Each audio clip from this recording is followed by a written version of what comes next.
You have 7 plants sitting in someone else's field right now that could be sitting in yours.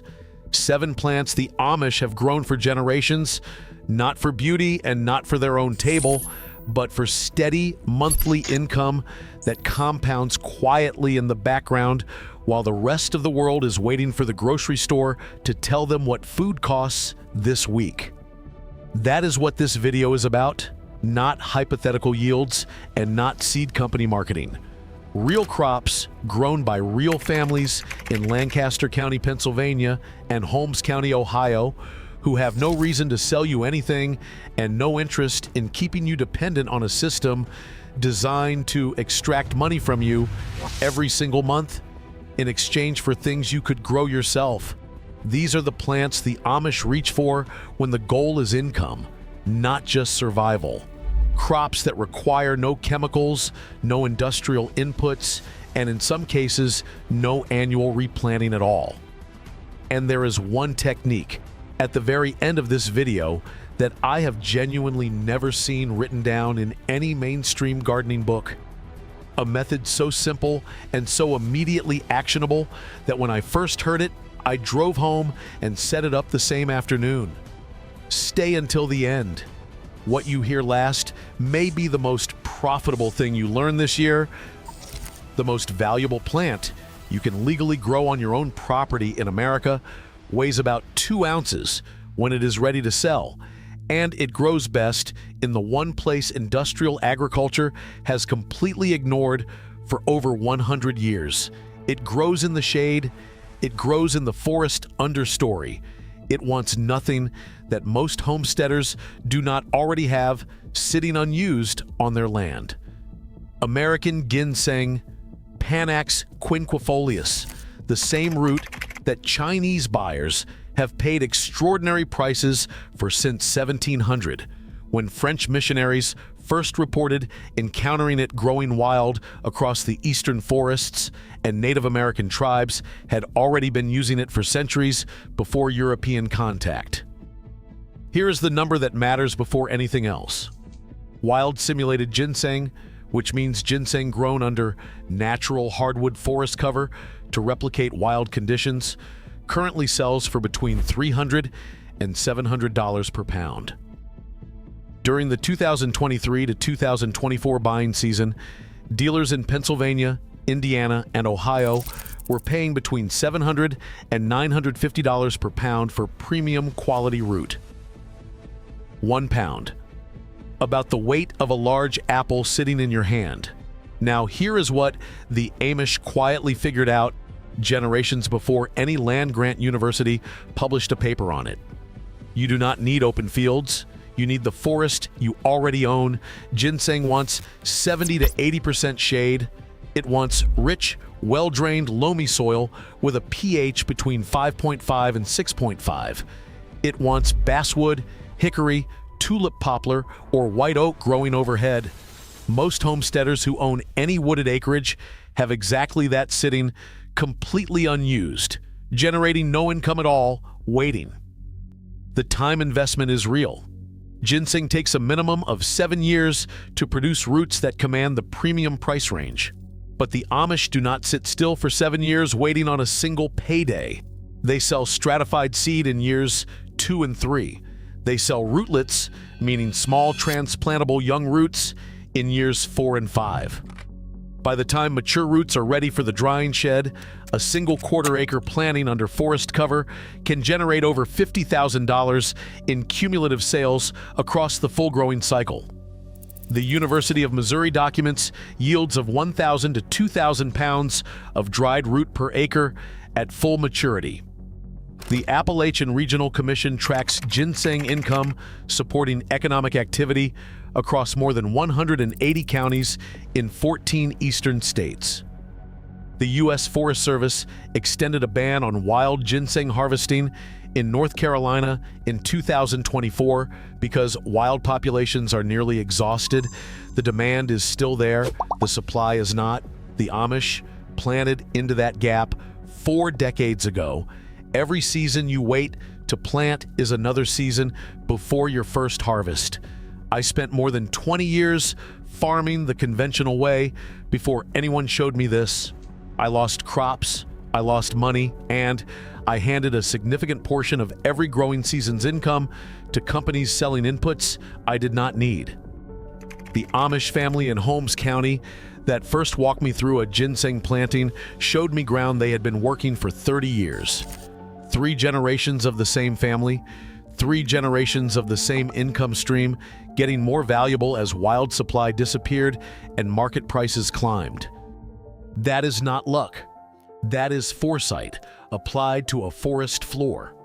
If ginseng is the headline crop of American woodland medicinals, the second plant on this list is where the actual gap between supply and demand is most severe right now, and almost no one in the broader homesteading community has noticed yet.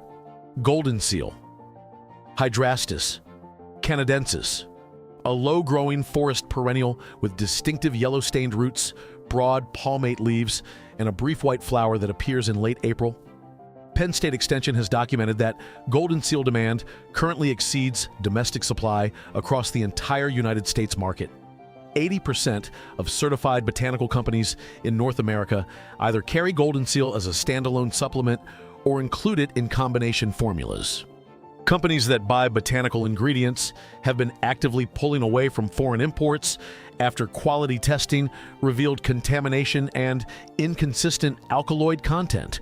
They want domestic, cultivated, traceable golden seal root, and there is not enough of it to fill the orders sitting on their desks.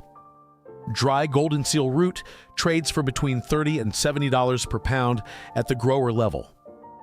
Live rhizomes, which are the underground spreading stems you divide and replant, command even higher per unit prices because growers who want to start their own beds are willing to pay a significant premium for planting stock.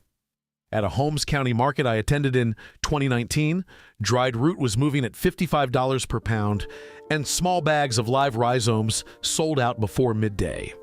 Golden seal wants the same forest conditions as ginseng. Shade, moisture, well-drained, loamy soil with a slight slope to prevent standing water. The Amish grow them side by side intentionally. The site requirements nearly overlap, and the buyers for both crops run through the same network of root dealers and botanical brokers. Here is the structural difference that makes golden seal a more forgiving long-term investment than ginseng. Golden seal spreads by rhizome, and the Amish divide it every 3 to 4 years. Each division becomes a new producing plant. You plant once, harvest a portion of the root mass, and replant a larger bed from the divisions. The bed never starts over. It expands. A planting of 50 rhizomes, tended and divided over 6 years, can become 300 or more plants without purchasing a single additional root. The Amish call this thinking in decades, not seasons.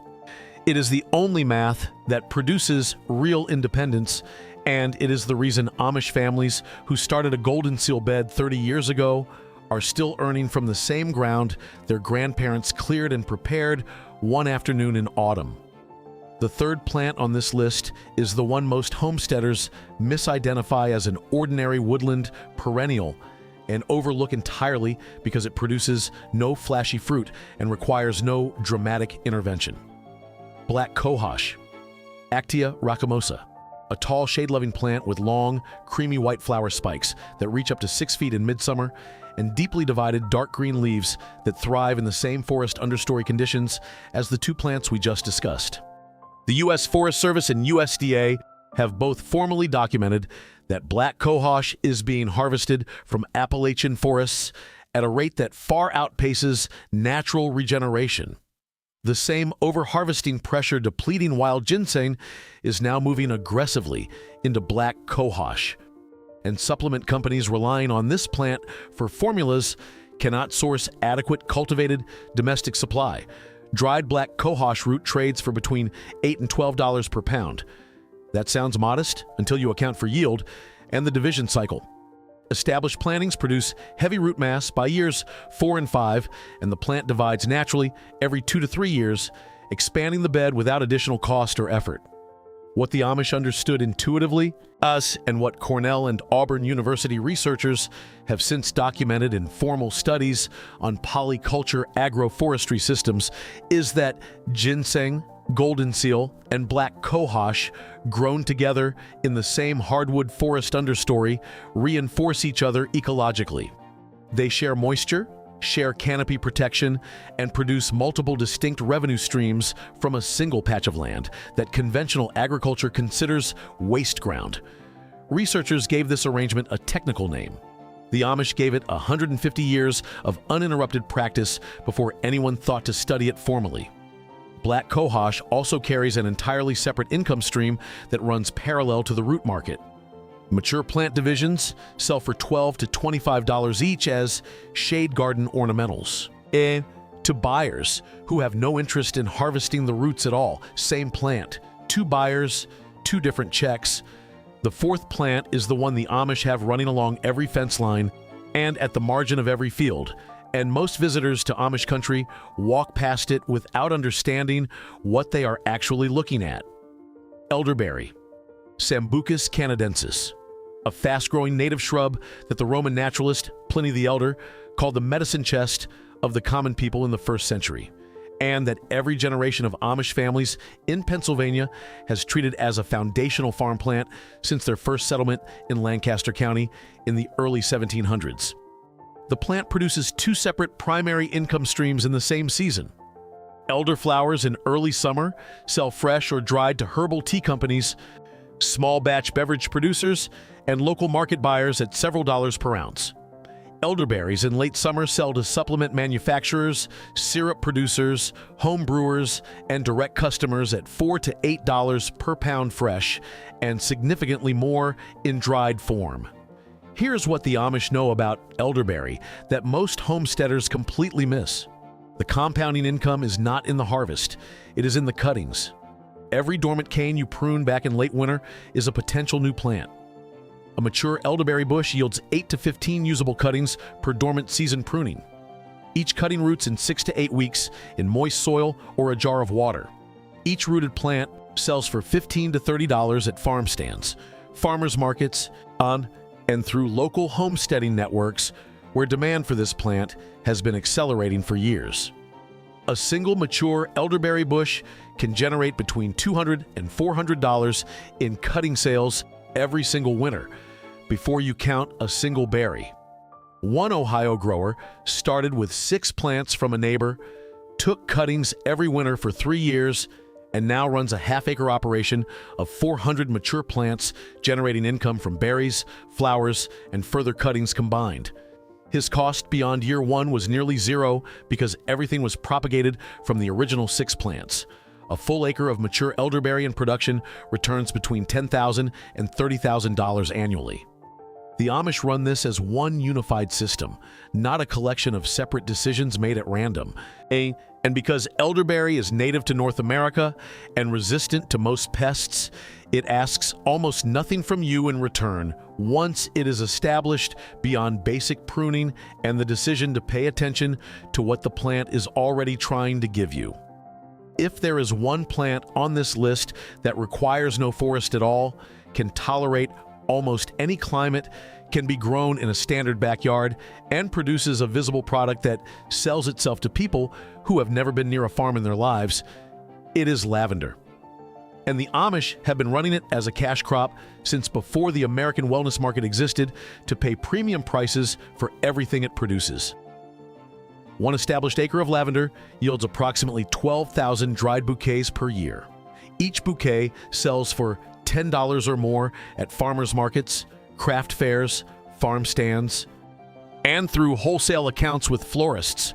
That is $120,000 in potential annual gross revenue from 1 acre of plants that need no irrigation once established, no fertilizer, no serious disease management, and no replanting for more than a decade.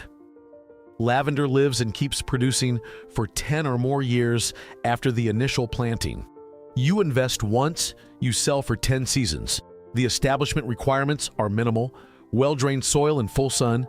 Lavender is drought-tolerant, disease-resistant, and propagates easily from post-bloom cuttings. An 8-acre lavender farm in the Pacific Northwest, documented in agricultural trade publications, grosses more than $1 million per year from combined fresh flower, dried flower, essential oil, and value-added product sales. While the Amish diversify lavender revenue automatically. They sell dried bouquets, sachet bundles for linen storage, lavender-infused beeswax salves, and fresh stems to florists who cannot source sufficient quality domestic supply because the majority of commercial lavender in American retail is imported from France, Bulgaria, and Australia. Here's the advantage the small grower holds that no industrial competitor can match. The buyer standing at your farmer's market table would pay the same premium or more for lavender grown 2 counties away by a person whose name she knows. Freshness, transparency, and relationship. The Amish understood this advantage before the phrase farm to table was ever coined. And unlike an annual crop that resets your income to zero every spring, lavender builds a customer base that comes back year after year to the same table. That repeat customer is worth more than any single transaction, and the Amish have always known it. The 6th plant on this list was used medicinally on this continent for centuries before European contact, and was officially listed in the United States National Formulary as a recognized treatment until 1950, when the pharmaceutical industry successfully lobbied to have plant medicines removed from the official compendium and replaced with patentable synthetic compounds that could be priced and controlled indefinitely. Echinacea, purple coneflower, Echinacea purpurea and Echinacea angustifolia. Great Plains Native American tribes used both species to treat wounds, infections, and fever. And now, the plant was officially recognized in the U.S. Pharmacopoeia as recently as the mid-20th century. The Amish have grown it in their herb gardens for as long as anyone in Lancaster County can account for. In the current supplement and botanical market, dried echinacea root sells for $20 to $40 per pound, and live plant starts sell through farm stands and online homesteading networks for $5 to $15 each. The structural advantage that puts echinacea on this list is that it is a perennial that divides on its own biological schedule. Every 3 years, each mature plant naturally becomes 3 or 4 plants. You do not replant. You divide and expand the bed at no cost. The Amish treat echinacea plots the same way they treat golden seal beds, as self-expanding systems that produce more output each cycle without requiring additional input. Echinacea is also the most forgiving crop on this list to establish. It tolerates open field conditions, partial shade, and somewhat poor soil. A beginner can start a productive bed in the first growing season and begin selling divided plants within 3 years. This is the entry point the Amish recommend to anyone just starting with medicinal plant income because the learning curve is low, the timeline to first revenue is short, and the plant reliably rewards consistent attention. Dried herb buyers for the supplement and herbal tea trade and live plant buyers for home gardeners represent 2 completely separate markets you can sell into simultaneously from the same planting. Here is the last plant, and I want to be honest with you about what comes with it. This is the piece I have never found written down the way the Amish actually use it, and I only learned it because I was sitting in a barn in Lancaster County in 2018 across from a man named Eli who had been farming without commercial inputs for 50 years. Comfrey Symphytum officinale, a deep-rooted, large-leaved perennial that the Amish grow for wound-healing salves, for high-nutrition livestock feed, and for something that eliminates one of the biggest ongoing costs in any plant propagation operation. Comfrey leaves contain some of the highest concentrations of potassium found in any plant material that can be easily grown on a homestead. Research from the Henry Doubleday Research Association in England documented comfrey leaf potassium content comparable to commercial fertilizer inputs. The roots go 12 feet deep into the subsoil, drawing up minerals that shallow-rooted annual crops cannot reach, and depositing those minerals in the leaves where you can harvest them. Cut the leaves, steep them in water for a few weeks, and you have free liquid fertilizer for every bed on the property. The Amish have been running this cycle without interruption for generations.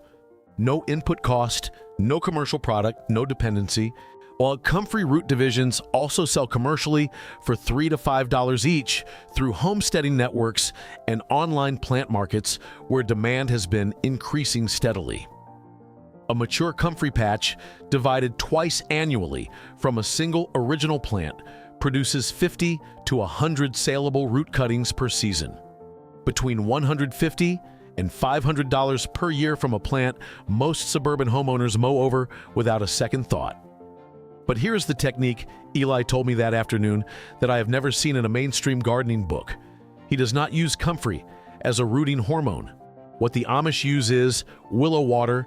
The common farm willows planted along Amish fence lines and drainage channels contain naturally high concentrations of indole 3-butyric acid in their bark and young branches. That compound is the exact active ingredient in every bottle of commercial synthetic rooting hormone sold at every garden center in the country. A bottle of that product costs $20 to $25. Willow water costs nothing. Here's the method. Cut a small handful of young willow branches or strips of young willow bark into short pieces. Soak them in a jar of plain water for 24 to 48 hours. Use that water to soak the cut end of any cutting you want to root before you plant it into soil. That is the entire technique. Growers running elderberry propagation trials have documented that cuttings soaked alongside willow branches rooted measurably faster than cuttings soaked in plain water, with root formation rates comparable to synthetic hormone treatments. The financial implication of this single piece of knowledge applied to everything else on this list is not small.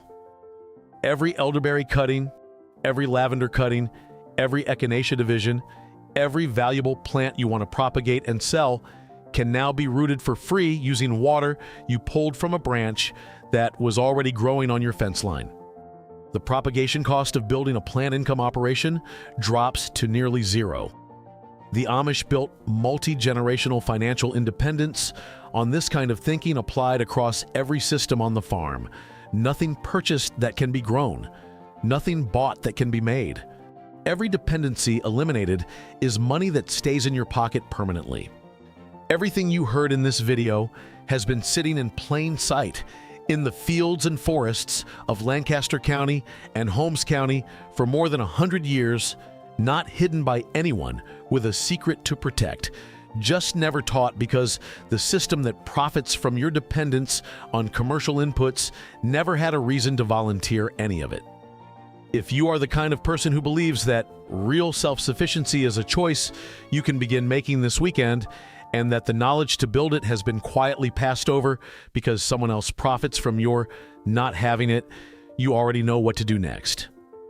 Tell me in the comments which of these 7 plants you are starting with this year. Are you going into the forest with ginseng and golden seal, or are you starting fast with elderberry cuttings and echinacea divisions? That one answer tells me more about where you are in this journey than anything else you could say. If you close this page without subscribing, the next system we uncover will pass you by completely, and you will not even know what you missed. I promise you, the next one goes deeper than anything you heard today. 300 years of Amish agricultural knowledge does not run out. But your window to act on these crops before everyone else figures it out is narrower than you think. The families who plant this season will be selling in 7 years. The families who wait will still be waiting.